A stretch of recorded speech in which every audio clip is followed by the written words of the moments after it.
Assalamualaikum warahmatullahi wabarakatuh. Selamat pagi, salam sejahtera bagi kita semua. Perkenalkan, saya Pipin Aryestaningsih, pengampu mata pelajaran PPKN.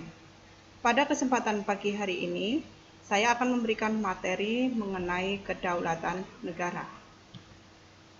Adapun kompetensi dasarnya, yaitu memahami ketentuan tentang bentuk dan kedaulatan negara sesuai Undang-Undang Dasar Negara Republik Indonesia tahun 1945.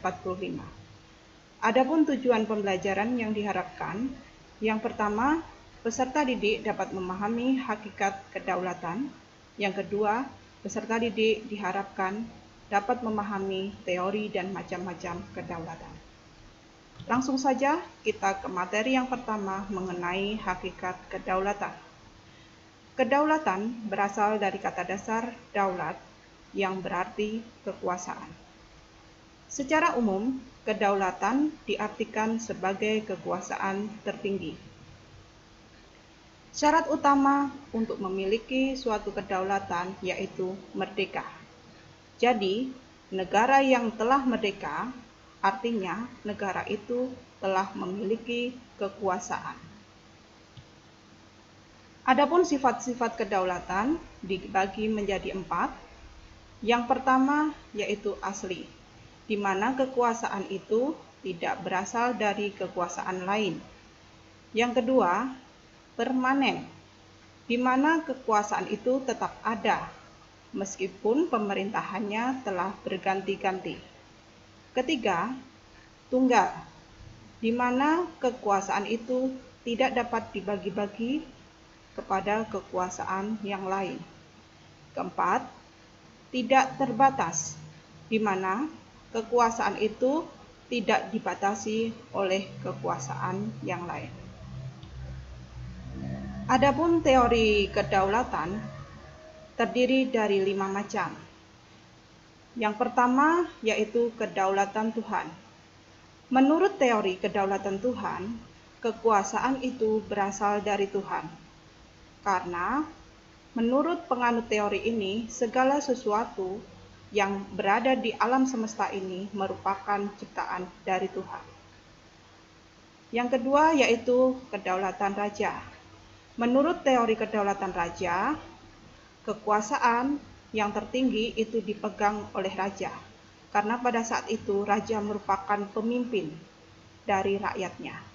Yang ketiga adalah teori kedaulatan negara, yang menyatakan bahwa kekuasaan tertinggi berada di tangan negara.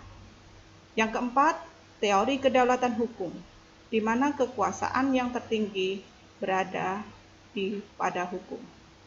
Yang terakhir adalah kedaulatan rakyat, di mana kekuasaan tertinggi berasal dari rakyat.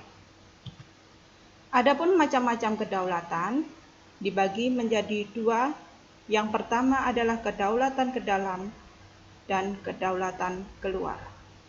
Kedaulatan ke dalam merupakan suatu kekuasaan negara untuk mengatur pemerintahannya sendiri, di mana bentuk-bentuk dari kedaulatan ke dalam bisa diimplementasikan dalam kegiatan kehidupan kenegaraan.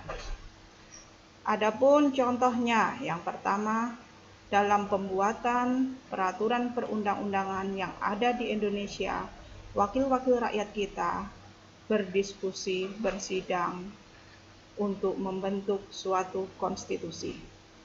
Yang kedua adalah kedaulatan keluar.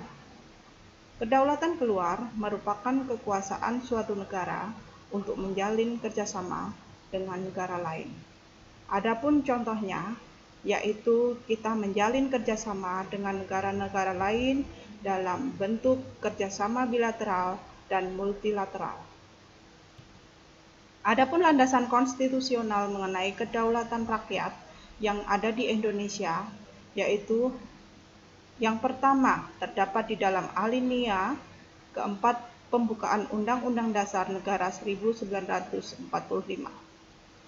yaitu yang terbentuk dalam suatu susunan negara Republik Indonesia yang berkedaulatan rakyat.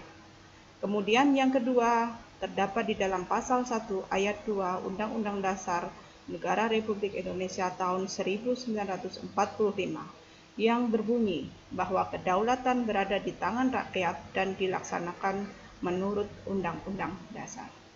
Demikian tadi pemberian materi dari saya mengenai teori kedaulatan. Terima kasih. Assalamualaikum warahmatullahi wabarakatuh.